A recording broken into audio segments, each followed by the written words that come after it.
ఈ రోజుల్లో వివాహ వయసుకు వచ్చేసరికి క్రైటీరియా ఏంటండి?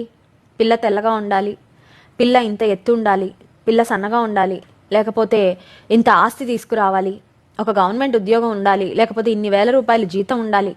ఇవన్నీ చూసుకుంటున్నారు. మా స్టేటస్కు తగినట్లుగా ఉండాలి, కంపాటిబిలిటీ ఉండాలి, ఈ విషయాలన్నీ చూస్తున్నారు. కానీ దైవ భక్తి కలిగిన అమ్మాయా కాదా, రక్షణ పొందిన అమ్మాయా కాదా, విశ్వాస కాదా, విధేయత ఉందా లేదా, ఇవెవరూ ఆలోచించడం లేదని చాలా తక్కువ మంది. అందుకని చాలా పెళ్ళిళ్ళు పెటాకులు అయిపోతున్నాయి, చాలా పెళ్ళిళ్ళు విడాకుల వరకు వెళ్ళిపోతున్నాయి, చాలా కుటుంబాల సమాధానం లేదు. సమాజం కొరకు ఒక ఇంటిలో ఒక కప్పు కింద ఉంటున్నారు, కానీ మానసికంగా ఎప్పుడో డివోర్స్ అయిపోయి ఉన్నాయి భార్యాభర్తలకు. కారణం ఏంటంటే ఆ కంపాటిబిలిటీ ఈ కంపాటిబిలిటీ చూసుకుంటున్నారు, కానీ స్పిరిచువల్ కంపాటిబిలిటీ చూసుకోవట్లేదు.